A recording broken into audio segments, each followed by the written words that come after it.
In a bid to ease crude oil supply shocks and cool off prices, the Organization of the Petroleum Exporting Countries and its allies have decided to boost output by 648,000 barrels per day in July and August, higher than 432,000 BPD as previously agreed. Even though the increases were divided proportionally across the member countries, analysts said the supply increase was likely to be less than the announced volume. That's because Russia is included in the pact, which is facing sanctions. Russian output has already dropped by 1 million BPD since its invasion of Ukraine and is likely to fall further as the European Union's ban on Russian oil kicks in. Moreover, members like Angola and Nigeria are already failing to meet their existing targets. Given this, Paul Hicken of S&P Global Commodity Insights is skeptical on the bullish oil outlook. But how many of those actual extra barrels that was agreed by OPEC Plus are going to come to the market? If you think a lot of those members, not just Russia, have capacity constraints. They've already been, for many months, been struggling to hit their quotas. And that is not going to change anytime soon. So realistically, only Saudi Arabia and UAE have extra wiggle room and extra capacity to bring on those additional barrels. Now, that extra crude that's coming on, it's limited. It's probably not going to offset the lost Russian barrels. And it doesn't answer the question around the oil product tightness. Jet, diesel, and gasoline are all very tight. We've got summer US driving season. We've got pent-up demand from holiday season around jet. And diesel is, as many have been pointing out, it's very tight right now. And that is going to take time for refining to catch up. The extra crude won't matter much to that near-term tightness over the next few months. And so if you look at the oil market more broadly, it's a very strong bullish narrative still, regardless of this OPEC Plus decision. And while there is some hope that it keeps a little bit of a cap on prices, we saw back in March when prices, Dated Brent hit up to $140 a barrel. And that was just on the fear of sanctions. And now these sanctions from the EU are in place. There's that fear again. And it's maybe hope that the OPEC Plus move mitigates that in some way.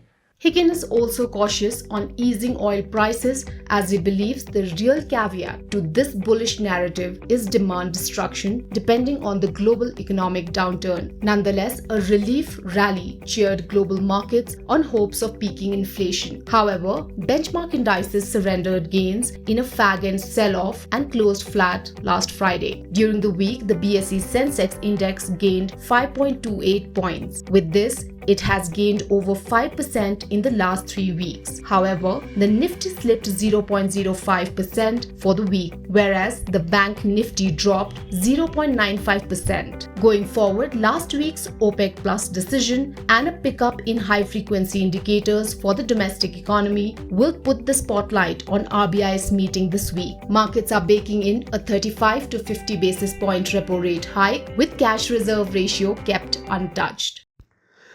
Inflation is emerging as a major headwind for the economies and markets globally. The US Central Bank Fed is now on an aggressive monetary tightening cycle. Consequently, US dollar has strengthened and the US bond yields have gone up. This is negative for emerging market equities. Even though there is selling exhaustion by foreign portfolio investors, they can be expected to sell more at higher levels. This will put a cap on the upside to the market. RBI is certain to raise rates in the June MPC policy meet.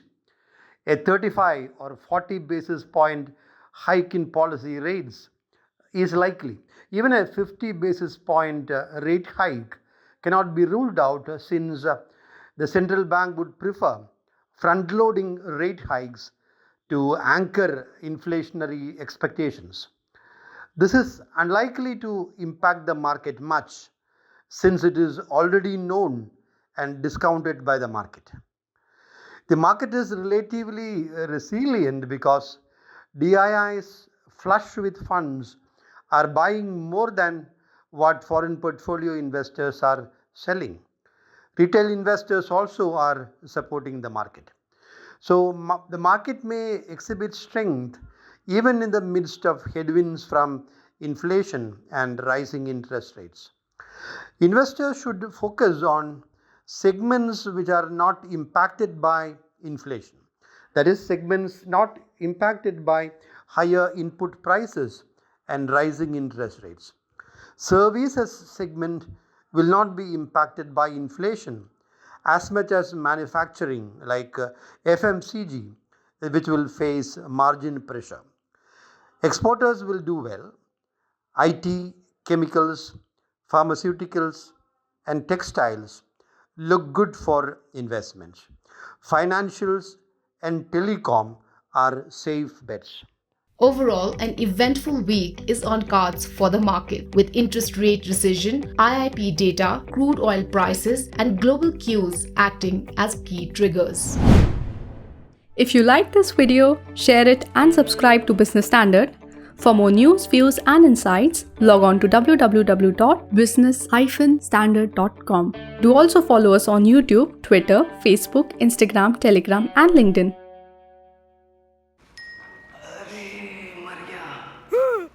तुम इतना डर गए? अब क्या किया? Shares में trading. तुम्हें 5 पैसा नहीं पता? ओए, अब तो सबको पता है। 5 पैसा पर मिलते हैं रिसर्च टूल्स, पोर्टफोलियो एनालिटिक्स और इन्वेस्टमेंट आइडियाज भी। डाउनलोड 5 पैसा नाउ। अब तो सबको पता है investing made easy and rewarding with 5 paisa. Investments in securities market are subject to market risks. Read all the related documents carefully before investing.